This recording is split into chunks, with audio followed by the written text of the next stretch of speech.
Graça e paz, irmãos. Estamos nos reunindo novamente para dar continuidade à nossa aula sobre o Evangelho pode transformar, a cultura. Falamos na aula anterior a respeito da importância da cultura e das coisas pecaminosas que a herança, do pecado conseguiu influenciar também a cultura. Na aula passada nós conseguimos definir, o que seria cultura e por que nem tudo da cultura ela nos serve e por que o Evangelho tem que transformar então muitas coisas que estão envolvidas na cultura. Aprendemos coisas importantes a respeito de cultura, por exemplo, o que temos hoje no nosso país que a gente tem como herança cultural, que vem desde de muito tempo atrás e que era de uma forma, mas que foi ganhando outras cores, outras influências, até que a gente consegue identificar nelas assim, o pecado bem enraizado. Por exemplo, o carnaval, quem conhece, eu particularmente nunca gostei de carnaval, nunca fui muito fã disso, mesmo quando eu não era evangélico, onde tinha carnaval eu não estava, eu sempre ia passear, ia para algum lugar distante dessas festas, não era uma questão religiosa na época ainda, era por não gostar mesmo. Mas o que a gente consegue perceber de mudança? Eu me lembro, e muitas pessoas conversavam comigo, que diziam que no passado, muito tempo atrás, o carnaval ele era divertido, ele não era violento, ele não tinha assim apelo sexual, não tinha assim muita preocupação com drogas, era mais uma brincadeira de bairro. E com o passar dos anos, ela se tornou o que nós conhecemos hoje. Então, nós sabemos que o carnaval é um movimento que faz parte da cultura brasileira, assim como as festas juninas, o folclore, tudo faz muito parte da nossa herança cultural. E a lição que nós estamos tratando, ela vai falar sobre o Evangelho transformando a cultura, que o Evangelho tem que fazer isso. E aí a gente conversou bastante, olhamos à luz da Palavra de Deus e percebemos que tem bastante coisa que faz parte da cultura, mas que também não são coisas que são ruins, que são coisas que nós conseguimos conviver com elas e até trazer para nós, participarmos e tal. Por exemplo, a música, daqui a pouco eu quero tratar sobre essa questão, Podemos nós cristãos ouvir música secular? Cabe a nós apreciarmos uma música diferente daquela que cantamos na igreja? Será que isso é pecado? Então é uma coisa bacana da gente ir tratando aqui. E logo mais a gente vai estar falando sobre isso. A gente estava falando a respeito de cultura então, e na aula anterior nós demos uma paramos e eu quero retomar só um pouquinho para a gente se aprofundar nisso. É importante você saber que como cristãos que somos, com relação a algumas coisas da cultura, seja ela no nosso país ou fora dele, ela não pode nos influenciar, não podemos ter gosto por ela, ao passo que nós, por outro lado, temos que influenciar para tentar transformar o meio, transformar essa questão cultural. Tem coisas que o Evangelho precisa e deve fazer, e nós somos portadores dessa mensagem, você aí e eu aqui. A gente parou, e a gente estava falando na aula anterior, que a antropologia cultural, ou a antropologia que é ensinada aí nas escolas, nas faculdades, ela vê que alguns fenômenos culturais, eles são, sociológicos, estão envolvidas, está enraizado na cultura do país, e que são normais. Por exemplo, a prostituição, que é a profissão chamada de mais antiga do mundo, que já existia há muitos e muitos séculos atrás e sempre esteve enraizada, e ela é forte, infelizmente, no nosso país e em alguns outros, mas eu tenho a impressão que no nosso, assim, ela é muito, muito forte. E é tratado como sendo um fenômeno cultural, faz parte, né? E não é uma coisa que a gente tenha que se preocupar. Você concorda? A questão também do homossexualismo, que ele está bem também enraizado, junto aí, a gente pode falar da prostituição, e que também é tratado como um fenômeno natural, que isso faz parte das culturas, e principalmente hoje em dia, com a ideologia de gênero, né? Isso é tratado como sendo algo normal, algo totalmente natural, que faz parte da escolha do homem e da mulher, quando ela, né, resolve fazer uma opção sexual. E a gente já estudou isso e já falou que isso, à luz da palavra de Deus, não cabe, né? Principalmente dentro das igrejas. Eu acho até que nós evangélicos, que nós cristãos, deveríamos tratar disso com um pouco mais de atenção, né? Porque a gente vê hoje em dia igrejas com pastores homossexuais, pastores casados com homens, pastoras casadas com mulheres, em igrejas que recebem esse tipo de público sem tratar a situação. Quando eu falo tratar, é importante que todos entendam que não é tratar no sentido de cura gay, de um remédio, de um tratamento. A única pessoa que pode libertar o homem e fazer uma obra transformadora na vida do homem se chama Jesus Cristo. Ele é o único que é capaz de nos libertar de tudo aquilo que nos separa de Deus. Seja droga, seja prostituição, seja o homossexualismo, seja o que for. E Deus só transforma a vida da pessoa se a pessoa quiser essa transformação. Ninguém é obrigado a nada, né? Deus respeita a pessoa, respeita a liberdade do ser humano. Nós já tratamos disso no passado aqui numa aula, quando falávamos do livre-arbítrio. Todos nós temos a liberdade de escolher a quem queremos servir, o que queremos ser, se queremos Deus, se queremos o diabo, se não queremos nada. Né? O ser humano ele tem essa liberdade de escolha porque isso se chama livre-arbítrio. E Deus respeita. E nós somos ensinados a também respeitar as coisas e respeitar as escolhas quando se trata de religião e quando se trata de muitas outras coisas. No caso do homossexualismo, por exemplo, que é algo que as igrejas precisam tratar, porque isso está entrando dentro das igrejas de uma forma que nós não estamos preparados para lidar. Só que deveríamos estar mais atentos a isso, porque isso é um problema desse tempo e que nós temos que lidar com sabedoria.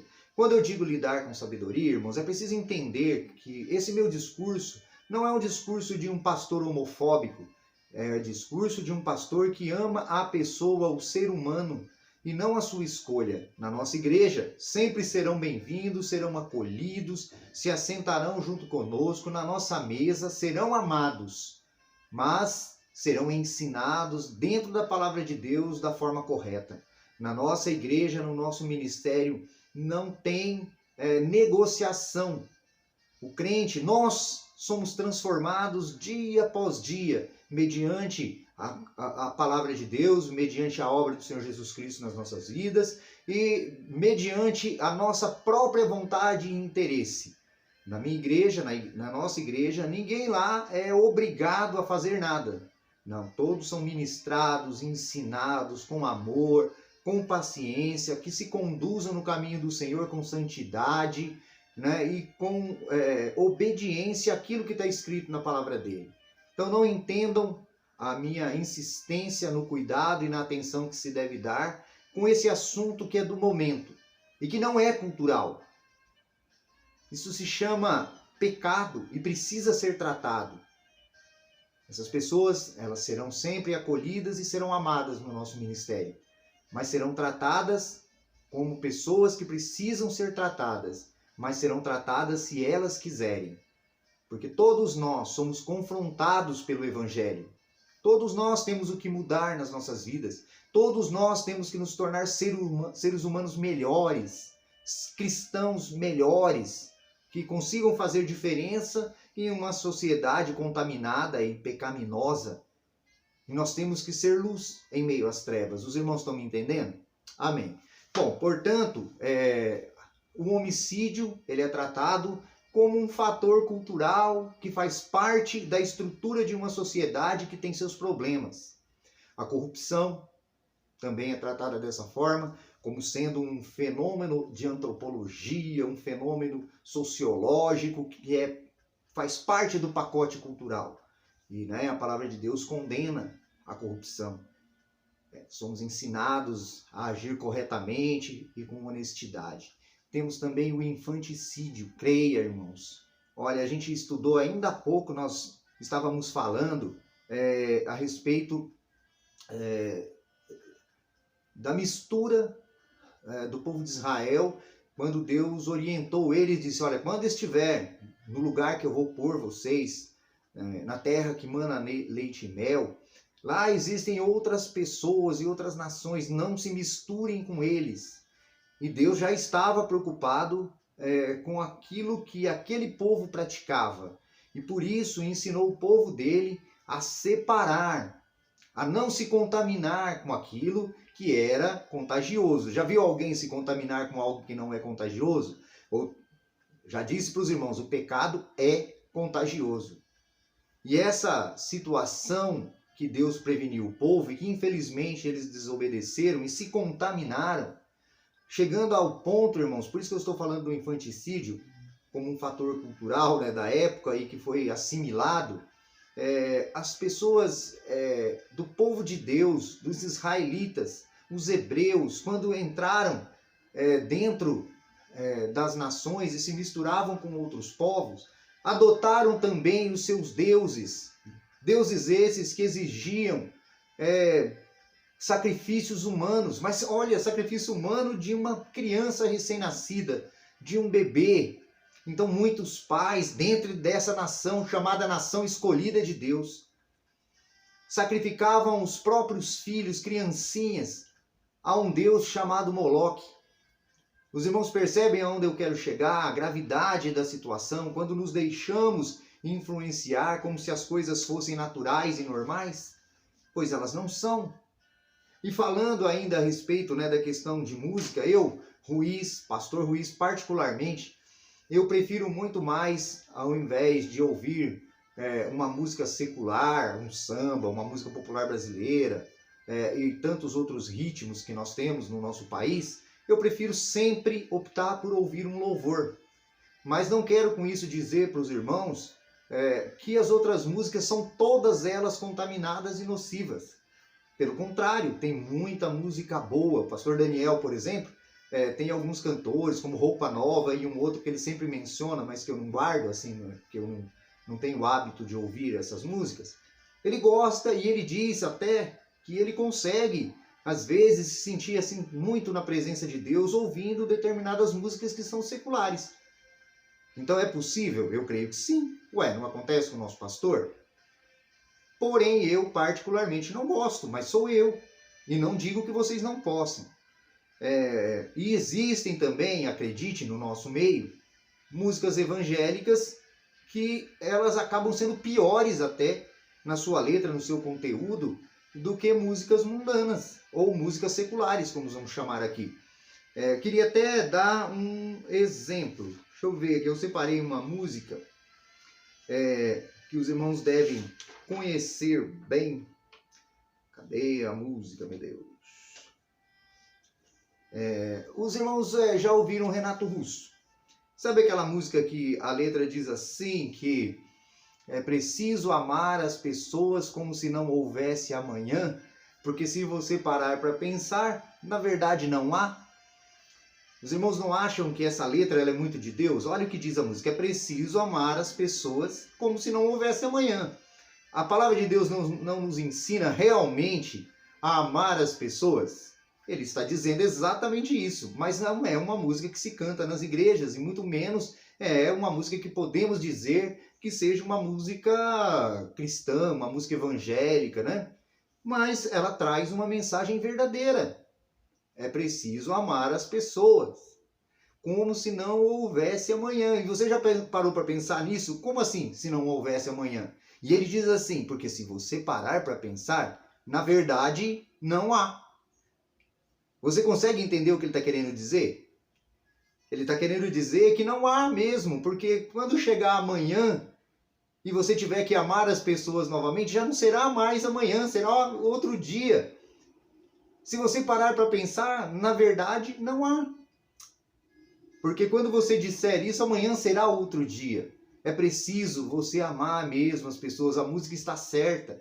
Ela não é uma música evangélica, então ela é uma boa música. E existe uma outra que nós cantamos, que eu pelo menos, né, não canto, mas eu sei que muitas igrejas cantam por aí, e ouvem e dão seus glória a Deus e tal, e que eu acho ela uma música absurda. Que ela diz assim que, né, quem ouviu lá Vingança com Sabor de Mel já, né? E que a letra toda ela vai falar a respeito de mágoa, de revolta, de uma pessoa que, né, que foi criticada, mas que agora está por cima, e que aquele que criticou vai ver e vai aplaudir ela, e essa virada terá sabor de mel. Isso é uma vingança com sabor de mel. E nós sabemos que a palavra de Deus, ela nos ensina que a vingança pertence ao Senhor. Nós temos que amar o outro. Então os irmãos compreendem aonde eu quero chegar? Existe agora, o que não podemos, nós cristãos, existem determinadas músicas que fazem apologia às drogas, que fazem apologia ao sexo livre, à prostituição, ao homossexualismo, à violência. Esse tipo de música, sinto muito, né, irmãos, mas acho que eu não preciso eu, pastor, dizer para você que ela não faz bem aos seus ouvidos e muito menos à sua alma, e que jamais ela vai levar você à presença de Deus, algo que vai falar de violência, vai falar de homossexualismo, de prostituição, de drogas. Como assim? E essa é a parte que o evangelho precisa transformar. Agora, se nós não somos transformados a ponto de saber que isso é nocivo à nossa fé, então não temos como influenciar o mundo.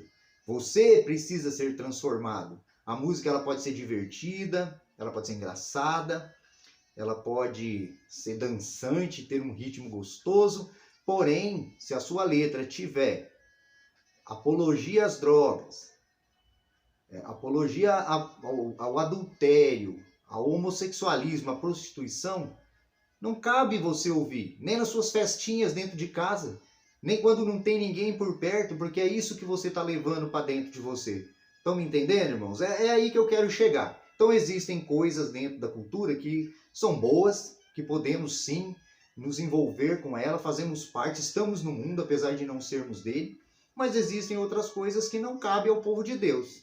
Não cabe a você, muito menos a mim. Amém? Vamos seguir então. A visão do povo de Deus quanto à cultura tem como base e fundamento a palavra de Deus. Já falamos, não é, irmãos, que tudo o que norteia as nossas vidas, ela tem um lugar, ela tem uma raiz. E é a palavra de Deus, e é ela que nos transforma, e é ela que eu estou ensinando para você agora. E o meu objetivo é que você aprenda e que ela te influencie.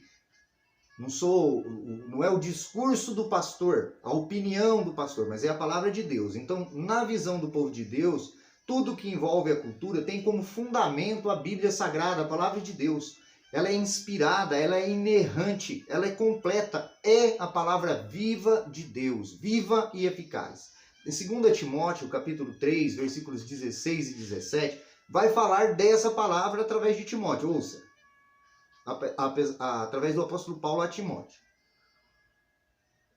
O texto vai dizer assim: toda a escritura, palavra de Deus e Bíblia, é inspirada por Deus e útil para o ensino, para a repreensão, para a correção e para a instrução na justiça, para que o homem de Deus seja apto e plenamente preparado para toda boa obra. 2 Timóteo 3, do 16 ao 17. Então, mais uma vez, nos reforça de que toda essa escritura, toda a palavra de Deus, ela é inspirada por Deus e ela é útil para o ensino, que é o que eu estou fazendo agora. Estou pegando a palavra de Deus e ensinando você. Para quê? Qual o objetivo? Para que todo homem de Deus, eu e você, sejamos aptos e plenamente preparados para toda a obra que estamos fazendo aqui nessa terra. Obras boas. Então, por essa razão, queridos, tudo quanto fazemos tem como base a seguinte proposição: a terra é do Senhor. A terra é do Senhor. E não sou eu que digo. Salmos 24, versículo 1 vai falar assim, olha, do Senhor é a terra e toda a sua plenitude, e tudo o que no mundo existe. Vou ler novamente. Do Senhor é a terra e tudo o que nela existe, o mundo e os que nele vivem. Tudo, absolutamente tudo é do Senhor. Aí percebam uma coisa, para nós homens que somos naturais, olhamos para as coisas naturais, olha, irmão, eu pego isso aqui, por exemplo, é natural, eu consigo pegar. Eu olho lá para fora, eu vejo uma planta aqui na minha janela, é natural. E é do Senhor, porque o texto diz aqui que tudo que está nessa terra, tudo que no mundo existe, é tudo do Senhor. Com isso eu quero dizer para você o quê? Que para nós existe um espiritual. Já disse, já ensinei para os irmãos que nós somos seres espirituais. Nós temos um corpo, andamos por aí, comemos e bebemos, mas nós somos seres espirituais. Então, assim, se tudo é da terra, tudo na terra é do Senhor, e Ele é um ser espiritual, tudo do ponto de vista de Deus para nós aqui é espiritual. Tudo que nos envolve, seja o que está plantado, seja o que comemos, tudo vem de um ponto de vista espiritual. Haja vista os filhos de Israel, eles consagravam ao Senhor até mesmo as colheitas. Os irmãos já aprenderam isso também, que tudo que eles plantavam, no dia eles tinham uma festa específica, onde consagravam, que era chamado dia da colheita, a festa das colheitas. E eles consagravam ao Senhor tudo que vinha da terra e tudo aquilo que eles plantavam, entendendo que tudo pertencia a Deus. Isso está lá em Levítico capítulo 23, versículo 10. Sendo assim, tudo quanto fizermos tem que ser aferido por esse mandamento apostólico. 1 Coríntios 10, 31. Ó, esse mandamento, portanto, quer comais, quer bebais, ou façais qualquer outra coisa, fazei tudo para a glória de Deus. Irmãos, tudo que nós fazemos, tudo que vem à nossa mão para fazer, tudo nós temos que fazer como se fosse para a glória de Deus, porque na verdade porque tudo é dele. Se você trabalha, faça como se fosse para Deus, não para o seu chefe, não para o dono da empresa, faça como se fosse para Deus, porque tudo que tem nessa terra, tudo que existe é dele. Se você vai fazer uma comida, um almoço, faça como se fosse para Deus. Se você vai costurar uma roupa, faça como se fosse para Deus. Se você vai vender algo, se é o trabalho que você faz, faça como se fosse para Deus. Olha, tudo que vier em suas mãos para fazer, tudo aquilo que você pretende pôr no seu corpo, seja uma roupa, seja um óculos, tudo tem que ser com esse cuidado, como se fosse para Deus, ou seja, tudo que fazemos tem que glorificar o nome dele. Vai colocar uma tatuagem? Vai glorificar a Deus? Tudo o que você fizer tem que glorificar a Deus. Não estou dizendo com isso que isso é uma doutrina que eu estou criando aqui. Eu estou querendo falar a respeito da intenção que você tem de ser espiritual e cristão, de glorificar a Deus através da sua vida, porque essa é uma ordem, isso é um mandamento dado pelo apóstolo Paulo, 1 Coríntios 10, 31, e eu lerei novamente porque eu acho isso muito importante. Quer comais, quer bebais, quer façais qualquer outra coisa, fazei para a glória de Deus. Somos seres espirituais. E nossa intenção e aquilo que Ele espera de nós é que nós o glorifiquemos.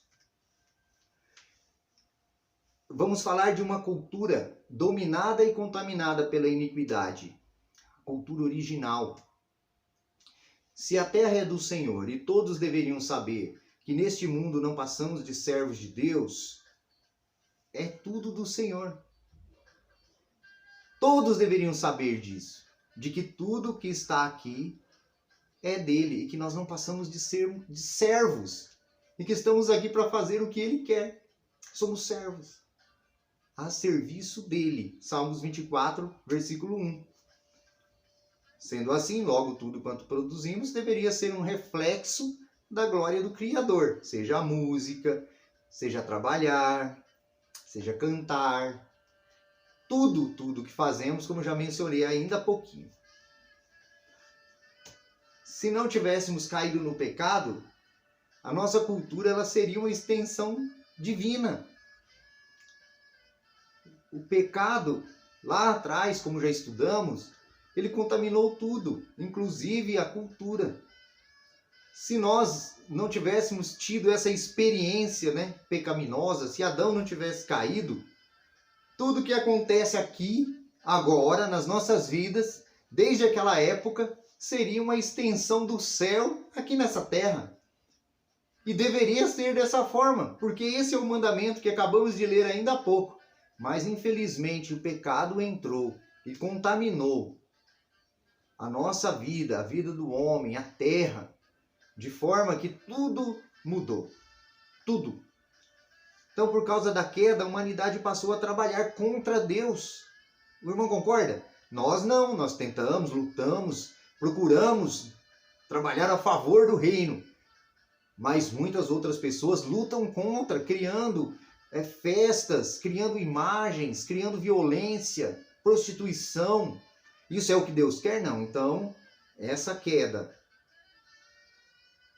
fez com que a humanidade, quando eu digo nós, o ser humano, passasse a trabalhar então contra Deus. O homem aqui, Deus aqui, que é santo, nós aqui pecadores, e entre nós um grande espaço e que nos impede de chegar até Deus que é santo. Ele não pode habitar num lugar contaminado. Por isso que tivemos que passar pela experiência do novo nascimento. Herdamos e temos, não só no nosso país, mas muitos outros têm, a cultura do homicídio. Como resultado da apostasia ou do afastamento do homem de Deus, que foi trazido por Adão. O homicídio rapidamente ele já foi incorporado, mas foi incorporado muito rapidamente. Os irmãos perceberam? Adão caiu, logo ele teve família, teve filhos, não demorou muito, um dos filhos dele, Caim, matou o próprio irmão Abel. E a violência e o homicídio entrou na vida do homem. E mais para frente isso começou a perder completamente o controle. E as pessoas passaram a matar como se isso fosse sem nenhum peso, sem nenhuma dificuldade. A gente já falou sobre o acontecido com a vida de Lameque, lembra? Está lá em Gênesis 4:23, quando ele faz uma poesia declarando 2 homicídios que ele tinha feito. E ele fala para as 2 esposas dele, o que já também não era normal. Deus nunca disse que o homem poderia ter 2 esposas. Muito pelo contrário, se fosse dessa forma, os irmãos concordam que ele teria criado 2 mulheres e Adão? Ou talvez até mais? Mas ele fez uma, porque uma basta. Mas os homens, por conta da queda, mudaram suas práticas e contaminou. Isso virou cultural. Olha esse homem. Está lá em Gênesis 4:23, ele falando com suas 2 esposas, ele faz o seguinte relato em forma poética. Ada e Zilá, ouçam-me mulheres de Lameque, escutem as minhas palavras. Eu matei um homem porque me feriu, e um menino porque me machucou. Não percebem? Por causa de coisas fúteis e banais, como hoje em dia acontece no nosso meio, na nossa cultura também contaminada pela violência, que pessoas se matam a troco de um par de tênis, a troco de às vezes, um esbarrão, de uma palavra mal colocada, que não dá tempo nem de esclarecer, e alguém perde a vida, alguém vai lá e tira a vida do outro. A violência, o homicídio, ele está enraizado na cultura pecaminosa do homem. Os heróis daquele tempo, porque tinham heróis naquele tempo. Que tempo? Lá atrás, esse tempo que estamos falando nessa lição. Posterior a Noé, a palavra de Deus ela fala que nessa época existiam gigantes. E que eles eram maus. E eles eram dados à violência, à opressão, à matança. Está em Gênesis 6:4, olha, naqueles dias havia nefilins na terra. E também, posteriormente, quando os filhos de Deus possuíam as filhas dos homens e elas lhes deram filhos. Esses foram os heróis do passado, diz Gênesis 6:4. Eles foram os heróis do passado, os homens famosos, porque eram gigantes, eram grandes, eram violentos e eram respeitados. E eram nefilins, era uma mistura de anjos caídos com pessoas normais.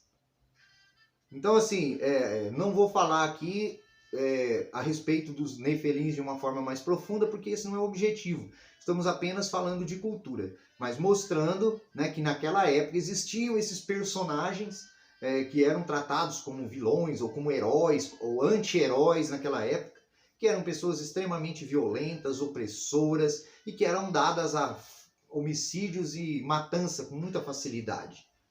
Gênesis 6:11.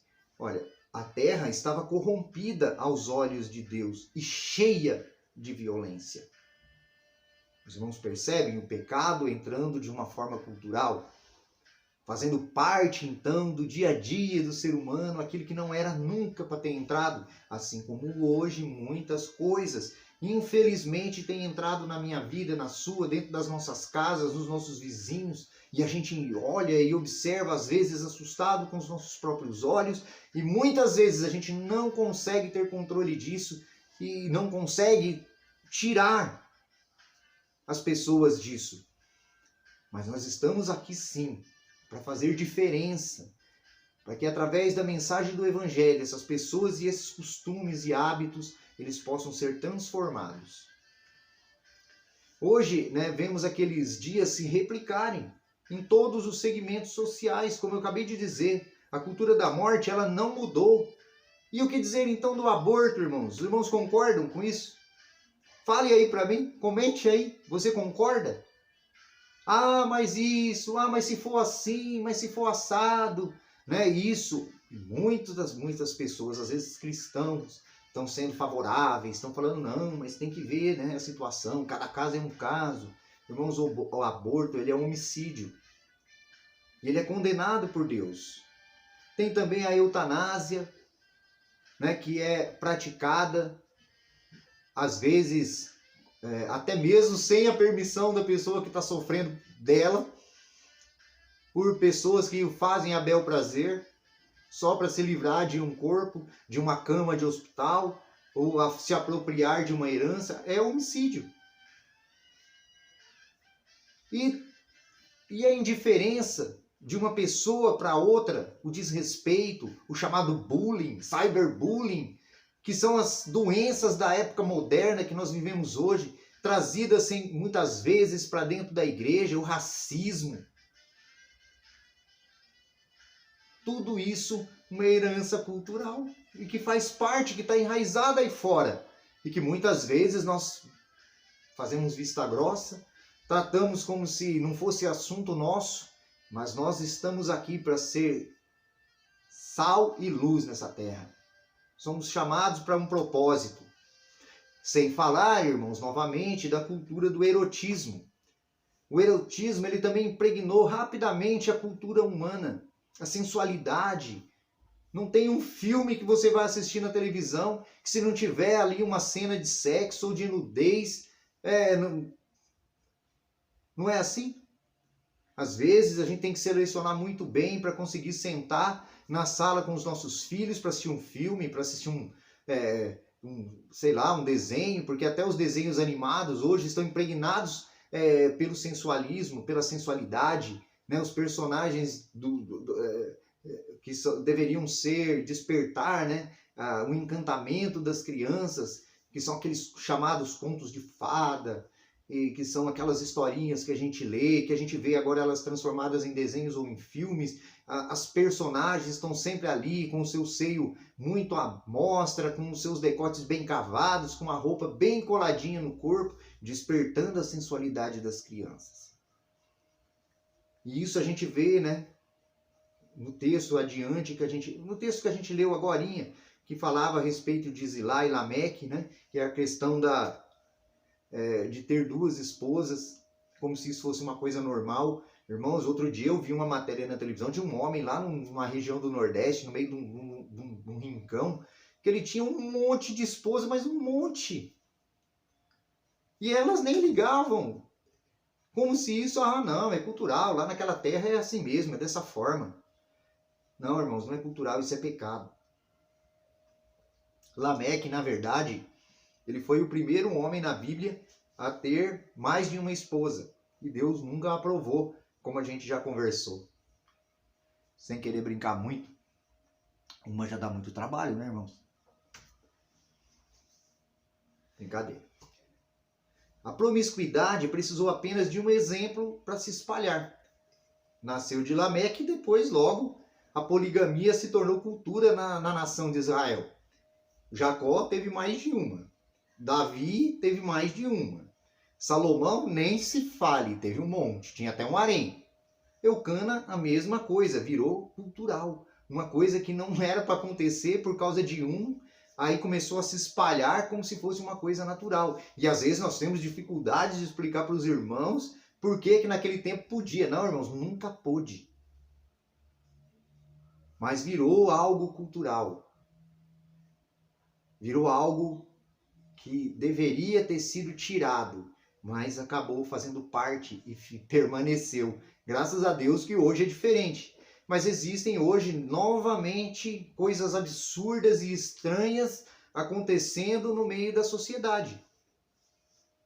Que Deus tenha misericórdia da nossa geração. Irmãos, são 22 milhões de brasileiros que assumem consumir pornografia. Isso em pesquisas. 70% desses 22 milhões de brasileiros são homens. O número de divórcios no Brasil ele cresce 75% em 5 anos. Por causa de todo esse conjunto de coisas. Sendo que o adultério é responsável por 60% das separações judiciais. Irmãos, houve época, já faz tempo isso, que o adultério era considerado um crime. Você sabia? Era crime. Constava do Código Penal. Virou cultura. Não, agora resolve-se. E muitas mulheres ou homens, e eu já vi isso, e duvido que você não viu, também aceita. Às vezes põe dentro de casa para viver junto. Como se fosse uma coisa normal e natural. Eu digo para você, irmão, não é. Não é, é pecado e desagrada a Deus. Temos também, irmãos, eu queria falar rapidamente por isso, porque agora nosso tempo já acabou. Estamos em cima da hora, mas eu queria falar também de uma outra cultura, que é a cultura do consumismo, e que começa lá na geração antes de Noé, pré-diluviana. A Bíblia diz que aquele povo, o costume deles, os dias deles eram baseados em comer e beber e fazer festas. Ou seja, já tinha aquele negócio de ter, sabe, de obter coisas, de comer, como se isso fosse a única coisa que se vivesse para fazer. Hoje em dia, nós gastamos exageradamente naquilo que não satisfaz.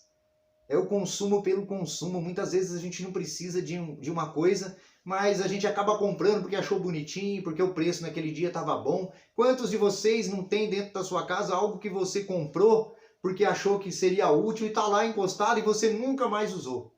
Ou deu para os outros porque não te servia? Hoje em dia é assim, irmãos. Gastamos com coisas que não precisamos. Gastamos desnecessariamente e depois acaba se enfiando em dívidas que não consegue mais pagar, se enfia em dívidas absurdas que geram outros conflitos dentro de casa, em problemas de relacionamento. Nós temos hoje uma sociedade extremamente consumista. E todo o contexto ao redor, ele é construído para que você consuma. Então, olha, pensa. Natal, Ano Novo, Dia dos Namorados, Dia das Mães, Dia dos Pais, Dia do Pastor. Esse vocês têm que estar presente para mim e para o Daniel. Dia do Pastor. Que mais? Aniversário de casamento. E isso, e aquilo outro. Tudo. Olha, irmãos, quase todo mês do ano tem alguma festa diferente que você tem que enfiar sua mão no bolso e gastar algum dinheiro porque é dia daquilo. E nós fazemos isso, nós compramos, nos lembramos, porque é educado, porque é de boa, né? Agradar o parceiro, agradar a pessoa que vive conosco, o esposo, o filho, Dia das Crianças. E lá vamos nós enfiar a mão no bolso, consumismo exagerado de forma desnecessária.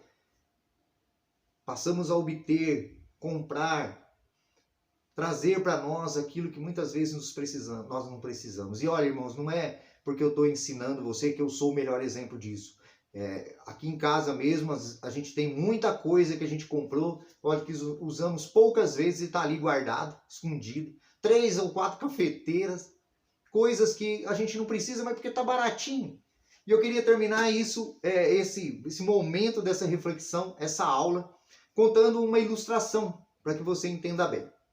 Diz que um certo dia, uma mulher foi na feira para comprar as coisas do seu cotidiano, aquilo que ela precisava para fazer o seu alimento, e aí encontrou lá um homem que estava vendendo um bode. Aí ela pegou e falou, quanto que custa esse bode? Irmãos, o bode era muito baratinho, então ela comprou. E nem conseguiu mais fazer a feira, porque agora ela arrastava um bode. Então ela trouxe esse bode para casa. E todo mundo olhando, ela puxando aquele bode. E ela entrou dentro do apartamento, do prédio, subiu no elevador com aquele bode, bateu na porta da casa dela. O marido abriu, olhou assustado, falou, mas o que é isso? Ué, é um bode. Tá, mas onde você vai com isso? Eu comprei para nós. Ele falou, mas por que comprou? Para que serve isso? Aí ela falou, não sei, mas é que tava baratinho, aí eu comprei para nós.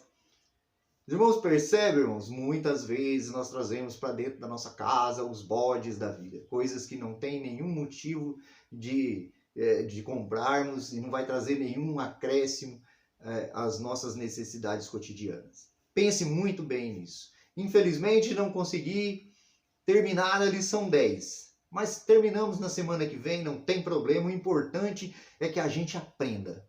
E aprenda bem. Que você tenha tirado lições preciosas desses momentos aqui que passamos juntos. Que Deus abençoe sua vida. Amanhã é dia de live, às 18h30. Vai ser lá na Exata, mais uma vez. Lembrando a você que no dia 12 de junho nos reuniremos na igreja. Enquanto isso, estaremos lá na Exata, porque é mais aberto. E se o tempo ajudar, a gente faz lá embaixo, longe, né, da cobertura, fica num espaço mais arejado. Você, do mesmo jeito, tem que comparecer usando máscara, não é por causa disso que, não, então vamos reunir, não. Vai usar máscara, vai ter álcool gel, vai ficar separadinho. Eu espero você amanhã para assistir conosco, participar e oferecer a Deus um culto agradável a Ele. Deus abençoe você, bom final de sábado. Até amanhã.